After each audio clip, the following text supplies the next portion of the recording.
Good afternoon, Ambassador Ntimba. Good afternoon, Mr. Kimasi. And welcome. Thank you very much. To this special edition of Just Asking. Probably would you love to share a little about yourself? Yeah, thank you very much. My name is John Ntimba.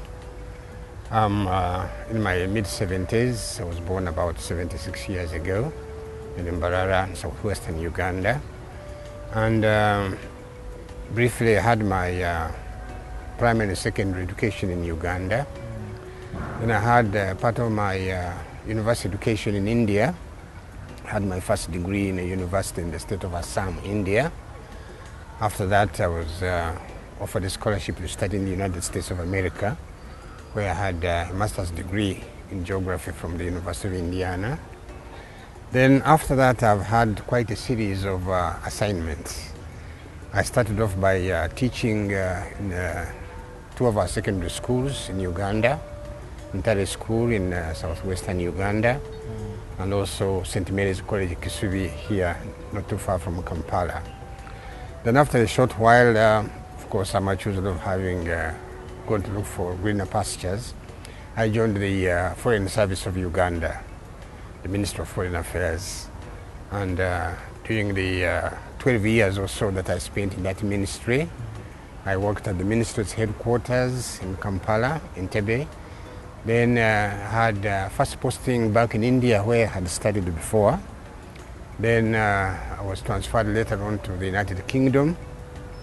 Then came back to the Ministry of Foreign Affairs, and through a series of promotions, I was promoted up to the rank of Acting Permanent Secretary in the Ministry of Foreign Affairs and Head of the Diplomatic Service. So my public service career has brought me right from the bottom to the very top. Now, unfortunately, halfway through my career, I was suddenly retired by dictator President Idi Amin at the age of about 39.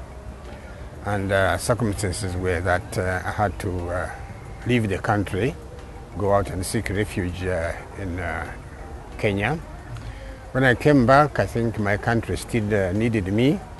So the governments that followed appointed me as a permanent secretary in the Ministry of Education. Later on, when President Yoweri Museveni came out of the Bush War, he appointed me as a Minister of State for Education. Then, after serving the ministerial post, I went into the parliamentary backbenches as an ordinary member of legislature, Parliament. And then finally, when I left Parliament, I joined the Judicial Service Commission, a body that advised the President on the appointment of judicial officers, judges, magistrates, etc., etc. Now, in my post-retirement period, I'm engaged in private business. I'm in a construction company called Arkwright Projects. It's a company that develops residential areas, residential estates. And this is what I'm doing right now. So I look back to a long and I think rewarding career, which has enabled me to serve in the three arms of the state, as you could see, the legislature, executive, and judiciary. And altogether, I think I've served no less than 10 different governments, starting with the Uganda Protectorate way back in 1961, up to the present one. I think of the Ugandans have served under no less than about nine prime ministers or presidents of Uganda. What were the greatest highlights during your career, serving both in the judiciary, in the legislature, and in the executive as a civil servant? I think maybe I attribute this to certain qualities that are normally required of a public servant. Let me at this stage say that my exposure to some of these non-government organizations like the Boy Scout movement, the Moral Rearmament, and Rotary International have helped me to shape my outlook on life, inculcated into me the idea of trustworthiness, loyalty to my country, patriotism, service to other people, seriousness, dedication to service, obedience to authority, selfless service, and so forth and so on. And I think when I look back, I believe my work has been appreciated because in all these years I've had promotion from one level to another at a time when I believed it was deserved. So serving the public service from the very bottom to the top is no mean achievement, and I would like to be able to see many other Ugandans following my footsteps, as it were. Did you encounter any challenge that probably threatened to compromise what you believed in while working in public service?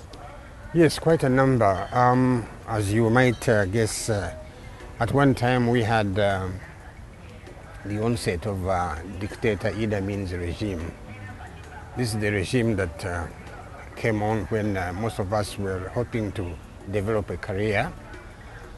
He came in, and at the beginning we thought he was going to run this country reasonably well, because when you look at the first cabinet he appointed, which consisted mainly of civil servants, permanent secretaries, quite a number of permanent secretaries were promoted from permanent secretaryship to cabinet post. So these were technocrats, and I think they gave in their best. But after a while, systems started falling apart. Some of these people whom he had appointed ministers were either thrown out for virtually no reason. Some of them were forced to run away from the country. Some of them lost their lives. And the public service was infiltrated by many of people that I would call his henchmen. People would not have as much of education as would be required. And by the time he left the scene, the Uganda government had really collapsed in many ways. Uganda as a country had collapsed politically, economically, and in many other ways. You served under Idi Amin. How was the experience serving under Idi Amin? It was one of the most difficult tasks for anybody that was a career civil servant. First of all, here we had no choice in who would rule this country. So he pounced on us, took over the government, and some of us were career civil servants devoted to serve Uganda, not an individual. Individual. Now, in so doing, I think some of us, either consciously or unconsciously, helped to build him up in a way. Some of us were in the Ministry of Foreign Affairs and were responsible for helping him to draft things like the foreign policy, draft speeches and messages for his fellow members of state. We thought we did our level best, but in so doing, we did quite a lot to consciously, as I said, or unconsciously, build him up. And by the time he left the scene, he had compiled a number of friends, leaders from the African and the Arab countries. Now, when you look back, you have a feeling of chagrin that some of us were civil servants, help him to attain that status of popularity among his fellow countrymen. But what did we get back? Some of us were killed. Some of us were forced to premature exile. Some of us were forced into many other unfortunate things, while he took advantage of the services we rendered him. So some of us look back and feel somehow unhappy that paradoxically we have contributed towards his success to a certain extent, but in so doing we've been paid back in not so pleasant a way. But I think life is like that. A civil servant is expected to serve a country, and we feel we serve the country more than we served an individual. Were you at one point a casualty of Idi Amin's temperaments? Yes, indeed, because he was a man who appeared to be dictated to by moods, so much so that as a permanent secretary in the Ministry of Foreign Affairs, he had reason to have to virtually call me almost every day. He was a very keen listener to the international media, BBC, Voice of America, and so forth. And every time he picked up something of interest, he would pick up a telephone and say, yes, I've heard this, I want you to comment this, I want you to send a message to such and such a head of state, and give him my reaction. So, the fact that you are in a position where you've got to be in daily contact with the head of state, you cannot be an angel, you cannot be a perfectionist all the time. One small mistake could cost you a life. And this is the type of risk that we're exposed to. But I was unfortunate enough that after some time, I think it was due to intrigue when some people accused me falsely of certain things, and I woke up to be told I had been retired prematurely. As if that was not enough, a few months later, there were certain developments which forced me to leave the country. I was picked up and locked up and detained for a month on false charges and so on, until I felt it was safe for me to be out of this country as long as he was in power. I'm not the only one who had to suffer this. There are many others who lost their lives and so on. I'm very lucky to be alive. Maybe it was God's will that I live long, but I remember when I look back with unhappy memories of many innocent people who was fallen victims of the atrocities and the type of character that he had. And you just mentioned that Idi Amin was an evil man. Why did you serve in his government? Why didn't you leave his government? Yeah, this is something that many of us were blamed for doing. You see, when you're a civil servant, and all of a sudden you wake up to be told there's a new regime which may not be the best with all the atrocities. And at the same time, you're reminded that this is a career you have chosen. You have a choice either to say, I quit, I resign, throw away my career opportunity, and go back to the village, or run away to the country. Some people did that. But others, perhaps, were saying that, okay, I'm a civil servant, let me do the best I can while I'm there. If I'm lucky enough, I'll survive. If I'm not lucky enough, I will not survive. In our case, in many cases, we thought that, as I said, the governing factor was that we were there to serve a country rather than a regime. And no matter however bad the regime was, we always felt there was a chance for changes. And indeed, many of us who are still alive are lucky enough to have seen the change. So it wouldn't be correct for somebody to say, yes, you served under such and such a regime, you served under such and such a regime. Why were you there? Why didn't you run away in protest? Some did, but not everybody could. I joined a bank called Middle East Bank. It was a new bank in Kenya from Middle East. It's for the Arabs. Oh, right. And that was the first bank that came to Kenya with computers. Okay. And I learned computer from that bank. What I have been involved with over the years is on the issue of food security for Africa. And this is a practical example of what you're doing. Exactly. You mentioned earlier, Ambassador, that you were forced out of government and forced to go into exile. What were you accused of then? Yeah, this was a simple, what I would say, a silly incident. As I said, I was in a position where I had to be on telephone virtually with Idi Amin every day. And it's very easy for people to be jealous when they think they are too close, you are too close to the head of state. Every day he's calling you this and that.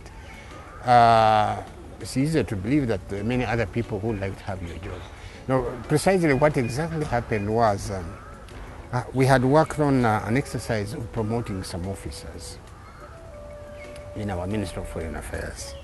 And we did that, and it so happened there was one officer who had fallen out with the government, and he had written something very nasty to the state and defected. A month later, when he heard that some of his other fellows were promoted, he said, oh, I think I did bad. So he tried to telephone me from wherever he was to say, well, I'm sorry I did that. I would like to retract what I said. can I withdraw what I said? Can I come back? Can I be considered for reinstatement and promotion like some of my neighbors have just been? So this is somebody telephoning from some ex-country. And as I said, Idi Amin had a very, very efficient security service. There must have been many people who were listening. So some of these people were not really that educated to be able to analyze. It's true they listened to the conversation, and so I told this young man, I said, well, what you've said, if you are regretful, write an apology and say you would like to come back to this civil service, and I will present the thing to my minister. But it so happened that those who were listening to it perhaps did not comprehend what I was saying. Immediately they reported to Idi Amin and said, John Ntimba has been speaking to a gorilla, somebody who left this government 2-3 months ago and wrote insulting things.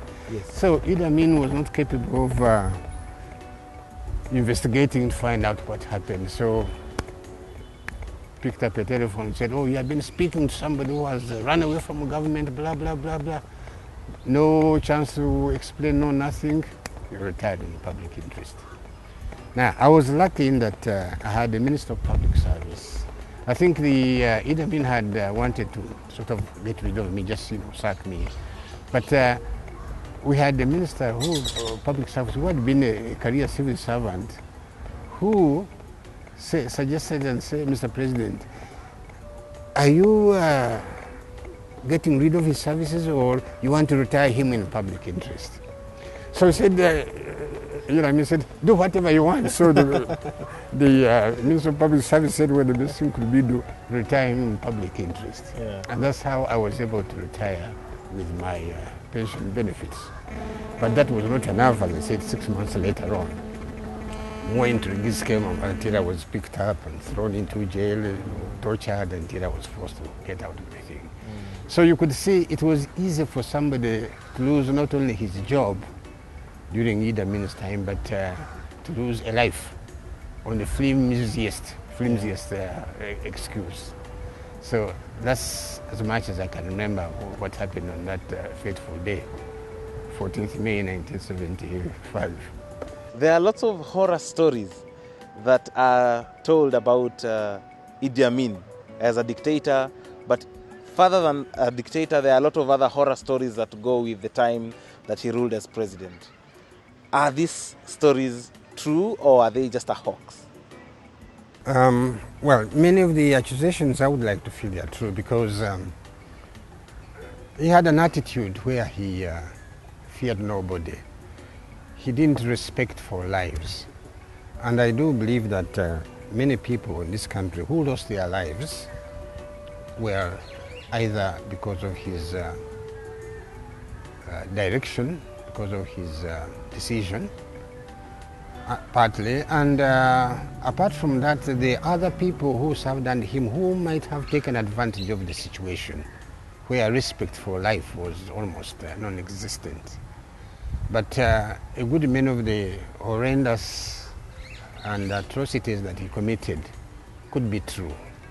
Like we've been told many occasions that the killing of prominent people, like the person who was Archbishop of one of the religious organizations in the country, the one who was the Chief Justice, and many others who lost his life.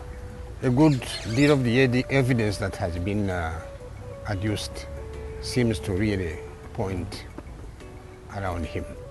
And I think he was largely responsible for these happenings, or the tendencies towards these happenings.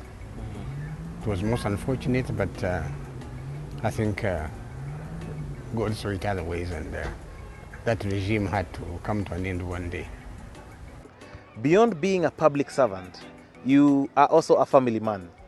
How was your family feeling? How was it like being a family man yet serving under the regime of a dictator and not knowing what would happen next, with all these scenarios happening all over?